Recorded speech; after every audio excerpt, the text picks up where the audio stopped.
pessoal maravilhoso do sexto ano, tudo bem com vocês? Sejam bem-vindos a mais um vídeo do SPE com você, comigo, a professora Jaqueline de Geografia. Ai, Jaqueline ficou muito formal, né? Nunca falei assim.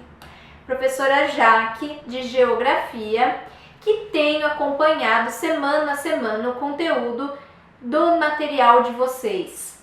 Hoje é um dia bastante especial porque a gente vai finalizar o volume 2. A gente vai fazer uma revisão que vai contemplar o conteúdo do capítulo 4 e do capítulo 5, que fala sobre litosfera, agentes de relevo e sociedade. Então o que a gente vai falar aqui no vídeo hoje é tudo que está entre as páginas 21 e 54 do material de vocês. Então pegue seu material e acompanhe aqui comigo esse vídeo, porque eu vou fazer uma revisão um pouquinho diferente.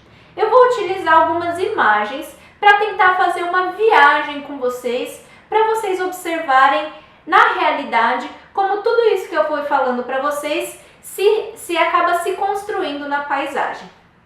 Bom, gente, e já que o tema geral é litosfera, relevo e sociedade, a gente vai fazer esse tour para recordar o que eu fui falando para vocês desde a semana 9, com exceção ali da semana 10, que foi a de revisão.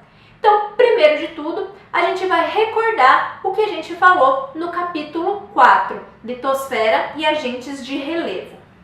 Então, o primeiro lugar que eu vou levar vocês para passear é o litoral ali do sul da Bahia, na praia de Pitinga. Gente, eu levei vocês aí para falar que o relevo são formas da superfície terrestre criadas por agentes internos e externos. E às vezes eles podem formar essas verdadeiras esculturas na paisagem, né? Como essa praia aí que é muito bonita. Bom, gente, então os agentes de relevo são aqueles que promovem a transformação na litosfera. Os agentes internos atuam por meio de forças do interior do planeta, podendo originar terras imersas, como as cadeias de montanhas e as ilhas, e eu vou falar delas logo em seguida, mas também os agentes externos, que eu vou falar mais no decorrer do vídeo, que atuam no exterior da crosta. Bom, gente, as diferentes formas do relevo terrestre, elas são resultantes das relações existentes entre os agentes internos e externos. Bom, a respeito dos agentes internos, a gente falou sobre tectonismo, terremotos e vulcanismo e como esses processos vão modificar a superfície terrestre. O primeiro processo que eu vou falar para vocês é o tectonismo. E para isso eu vou levar vocês para um outro lugar, lá no Monte Everest, que fica na Cordilheira do Himalaia, no Nepal, para falar sobre um tipo de tectonismo que vai produzir dobramentos. Vamos lembrar aqui que o tectonismo corresponde às transformações na litosfera em decorrência das ações das placas tectônicas. E as montanhas são um processo resultante do encontro, das forças de compressão entre as placas tectônicas. E o Monte Everest, esse aí que eu estou mostrando para vocês, ele é conhecido justamente por ser o mais alto do mundo e os processos de formação têm origem nos dobramentos modernos, ou seja, esse tectonismo que produz montanhas em um período mais atual na história geológica. Gente, na Cordilheira do Himalaia, que é formada justamente pelo encontro das duas placas continentais, a placa indiana e a placa asiática, ficam as maiores altitudes do planeta. Por outro lado, gente, o tectonismo também pode produzir algumas falhas, que é quando há um movimento vertical na superfície terrestre. Uma falha bastante comum aqui para nós é a falha de San Andreas, que fica na Califórnia, nos Estados Unidos. O encontro de duas placas de densidades bastante diferentes, a placa do Pacífico e a placa norte-americana. Gente, para falar de outro agente interno, eu vou levar vocês para a cidade de Fukushima, no Japão. Esse outro processo que eu vou falar são os terremotos. E os terremotos são esses abalos sísmicos que são provocados por movimentos das placas tectônicas também. Mas esse movimento acaba liberando alguma energia que produz os abalos. Bom, os terremotos também podem originar os maremotos, que ocorrem quando a energia é liberada no fundo do mar. Os maremotos podem dar origem, gente, a ondas muito violentas e grandes chamadas tsunamis, que foi a que atingiu essa região dessa imagem que eu estou mostrando para vocês. Essa construção afetada pelo tsunami, ela se encontra ainda próxima da central nuclear de Fukushima 1, onde ocorreu um grande desastre nuclear decorrente justamente do impacto do tsunami que atingiu a usina em março de 2011. Bom, o último processo interno que eu vou falar para vocês é o vulcanismo, tá? Gente, vamos lembrar que o vulcanismo é o processo pelo qual o material magmático que está presente no manto terrestre chega até a superfície. O que eu estou mostrando aí para vocês é a ilha de Ambrym, que fica no Vanuatu, que é o país da Oceania, tá? Esse país, ele fica no sul do Oceano Pacífico e ele é formado por cerca de 80 ilhas, que se estendem aí por mais de 1.000 quilômetros. Ambrym, esse lugar que eu estou mostrando para vocês, é uma ilha vulcânica e a quinta maior ilha do país. Nessa ilha que eu estou mostrando para vocês, existem aproximadamente 10.000 habitantes. A atividade vulcânica na ilha inclui lagos de lava e 2 crateras perto do cume. Aliás, vou fazer um parênteses aqui para sugerir que vocês procurem uma seção específica do Google Earth chamada Vulcões Voláteis. Por essa ferramenta, vocês vão poder fazer tours pelos vulcões mais ativos do mundo, incluindo o Etna, que é um vulcão muito ativo e conhecido como o mais alto da Europa, tá? Agora, a respeito dos agentes externos do relevo. A gente vai falar sobre intemperismo e erosão. E o intemperismo é o processo que promove a alteração das rochas, que vai então decompor e desagregar elas. A gente tem 3 tipos principais de intemperismo. Para isso, eu estou te mostrando essa imagem aí, que é do Parque Nacional de Taroko, que fica em Taiwan, para falar do intemperismo físico, que é aquele que pode ser provocado pela ação física, ou seja, pelo contato ou atrito entre rochas ou entre partículas que são movidas por rios e se chocam no decorrer do curso, tá? Ao longo de todo esse curso. Por outro lado, o intemperismo químico ocorre geralmente quando a água reage com os elementos químicos das rochas e dissolve seus componentes. Então, o que eu estou mostrando aí para vocês é a Gruta do Lago Azul, que fica no Mato Grosso do Sul, e essas estalactites, que são essas formações que estão no teto dessa caverna, elas são formadas justamente pela dissolução de alguns minerais das rochas que ficaram presas ali no teto, formando essas estruturas que vão sendo formadas de cima para baixo. Por fim, gente, o intemperismo, que ocorre a partir da ajuda dos seres vivos, ocorre, por exemplo, quando as raízes de plantas penetram nas rochas e acabam fraturando ou auxiliando na fratura dessas rochas. Ou ainda quando os animais e micro-organismos afetam essas rochas, a estrutura dessas rochas. E o que eu estou mostrando aí para vocês terem uma ideia, é o Parque Estadual de Bitipoca, que fica em Minas Gerais, e aí vocês podem ver a quantidade de plantas que está praticamente sobre a rocha, onde as raízes estão penetrando e auxiliando ali no intemperismo biológico. Já a erosão, gente, é um conjunto de processos que vão desgastar e transportar a porção externa das rochas, que é realizado por alguns agentes, como a chuva, os rios, os ventos, os mares e as geleiras. Para falar sobre a erosão a partir das chuvas, eu vou mostrar aí para vocês uma vossoroca que foi formada em Loanda, uma cidade, um município do estado do Paraná.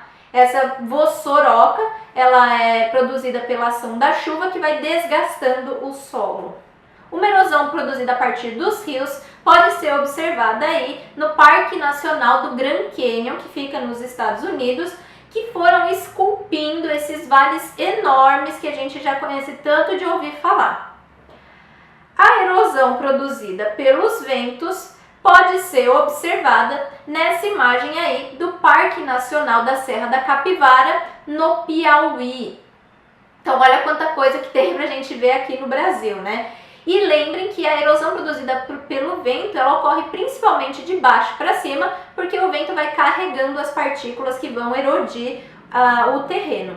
A erosão a partir dos mares pode provocar a ocorrência de falésias, como a falésia de Moher, na Irlanda, e vocês me desculpem se eu estiver falando o nome desse lugar, tá, gente? Mas olha só que bonito e vale a pena, então.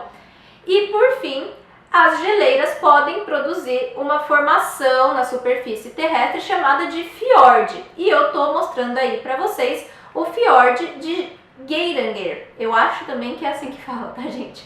Que fica na Noruega. E aí a gente já vê os vales formados ali pela ação do mar em formato mais de U e não de V, como os vales formados pelos rios. Bom, gente, então a gente já chegou agora no capítulo 5, que fala da litosfera e sociedade. Olha como a gente está lembrando bastante coisa enquanto a gente vai vendo essas imagens, né? Litosfera é onde se transcorre toda a atividade humana. É sobre a litosfera que a gente vive. E nela a gente constrói as edificações e também realiza algumas extrações, como da madeira, de alimentos, da água, de metais e do gás natural. Esses recursos que a gente explora da litosfera, eles podem ser renováveis ou não renováveis. E, portanto, a gente tem que tomar cuidado com a quantidade que é explorada e como é explorada esses materiais da litosfera. Para a gente saber mais sobre essa exploração que a humanidade faz na litosfera, a gente precisa entender também um pouquinho sobre os solos. Gente, os solos eles podem ser classificados de diversas formas, como os solos autóctones, que são aqueles formados no mesmo local onde houve o processo de intemperismo da rocha matriz, ou os solos alóctones, que são formados nos locais onde os sedimentos das rochas sofreram erosão e foram depositados. E o solo, gente, vai se apresentar para a gente de diferentes formas, diferentes cores, diferentes texturas, de acordo com o seu processo de formação.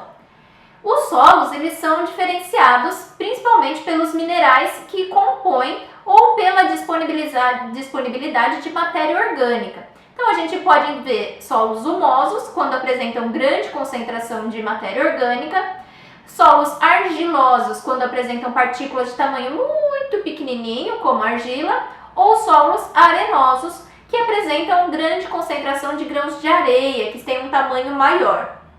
Para simbolizar toda essa variedade de solos, eu estou mostrando para vocês aí a montanha de Vinicunca, ou a montanha das 7 cores, ou a montanha arco-íris, que fica no Peru. Outra coisa importante da gente levar em consideração quando a gente está falando da sociedade e da vida, né, sobre a litosfera, é o uso do solo. Ou seja, como as construções humanas e onde as construções humanas vão ocorrer e como elas influenciam no solo. Por exemplo, como a imagem que vocês estão vendo aí de São José do Vale do Rio Preto, que fica no Rio de Janeiro, que é a construção de uma contenção onde houve deslizamento de terra. O deslizamento de terra pode ocorrer de forma natural. Na verdade, ele é um fenômeno natural que ocorre a partir da declividade do terreno, da profundidade do solo e do clima. Mas eu vou levar vocês para outro lugar, que é o bairro Floresta, que fica no município de Petrópolis, no Rio de Janeiro, para falar que isso tudo pode ser motivado, intensificado ou acelerado pelos fatores humanos, ou seja, desmatamentos, ocupações de áreas de risco e construções irregulares, técnicas inadequadas de plantio e assim por diante. Bom, gente, o último assunto que eu vou falar com vocês é sobre os recursos minerais. Lembrem-se sempre, porque eu falei 1 milhão de vezes, não foi 1 milhão, mas foi perto disso, que recursos naturais são elementos naturalmente formados e que têm valor comercial, seja pelo uso direto, seja pelo uso como matéria-prima. Logo, recursos minerais são minerais que têm valor comerciais dados pelo seu uso direto ou por serem matéria-prima. E agora eu vou levar vocês para uma viagem para conhecer um pouquinho mais sobre esses tipos de extração desses minerais. Por exemplo, essa mina de extração de minério de ferro, que é um mineral metálico, como o ouro, como a prata, como o alumínio. Essa mina de extração de minério de ferro fica em Carajás, no Pará. E aí eu vou dar um zoom aí numa imagem para vocês verem como que é uma mina de extração de minério de ferro. Bom, agora a gente vai seguir para Viborg, na Dinamarca, para entender um pouco mais como é a extração de minerais não metálicos, como o sal, o talco. E aqui a gente vai conhecer um pouquinho mais sobre uma mina de extração de calcário, que normalmente ocorre em áreas de cavernas. O último tipo de extração de mineral que eu vou mostrar para vocês são minerais energéticos, como petróleo, carvão mineral, urânio. Para isso, a gente foi lá para Wyoming, nos Estados Unidos, para ver uma mina de extração de carvão mineral. Bom, gente, a disponibilidade dos recursos minerais, ela está relacionada à característica geológica de cada país, como eu já mostrei bastante para vocês. E o Brasil, ele está entre os grandes produtores e exportadores de diversos desses recursos minerais. E eu estou mostrando para vocês aí uma região bastante importante aqui para o Brasil, que é o quadrilátero ferrífero. Eu estou mostrando para vocês aí o município de Itabira, e por essa imagem vocês conseguem tanto ver a mineração que está ocorrendo ali, numa mina de extração de minério de ferro, quanto a ocupação humana no entorno. E isso já demonstra a importância econômica da extração do minério de ferro, tanto para exportação quanto para o desenvolvimento da sociedade local. Lembrando que isso pode ocorrer principalmente a partir da geração de empregos nessas minerações. Mas a gente não pode esquecer também que a exploração mineral é uma das atividades que mais causam danos ao meio ambiente. E por isso eu levei vocês para um outro lugar lá em Minas Gerais também, que é o município de Brumadinho, para falar dos dois casos mais emblemáticos que ocorreram de desastres ambientais nos últimos anos aqui no Brasil, que foram o de Mariana, em 2015, e o que aconteceu nesse município aí, em Brumadinho, no começo do ano passado. E o que vocês estão vendo agora é uma barragem de rejeitos de uma mineração lá em Brumadinho. E é assim que funcionam as barragens normalmente.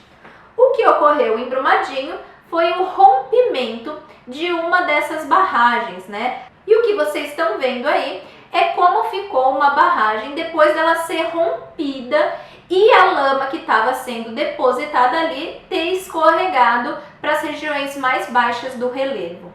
Bom, agora vocês podem ver também a área que foi atingida pela lama dos rejeitos dessa barragem.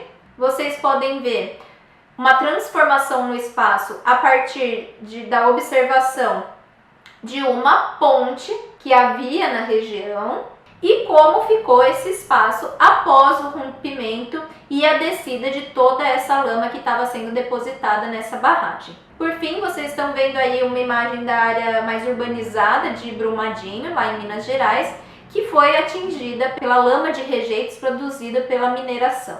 Bom, gente, eu tentei ir mostrando para vocês essas imagens para a gente fazer relações entre o que a gente viu no material e o que a gente pode ver no nosso dia a dia ou nas nossas viagens ou buscando conhecer mais o mundo que a gente vive. Para finalizar esse aprofundamento e essas relações, vocês vão fazer algumas atividades do livro de atividades de vocês. Do capítulo 4, vocês vão fazer as atividades 3, 6, 9 e 11. E no capítulo 5, no livro de atividades também, as atividades 2, 5, 9 e 12. Então, gente, eu finalizo por aqui. Eu gostaria ainda de deixar essa fotografia que é minha e da minha equipe de geografia, que temos trabalhado para oferecer o que a gente tem de melhor para vocês durante esses vídeos aqui do SPE com você. Eu queria deixar registrado que foi um grande prazer estar com vocês até agora e que esse agradecimento é meu e de toda a minha equipe que tem trabalhado a cada ano com todo esse conteúdo de geografia. Então é isso, gente. Que bom que a gente finalizou mais esse volume. Um abração apertado e até uma próxima vez!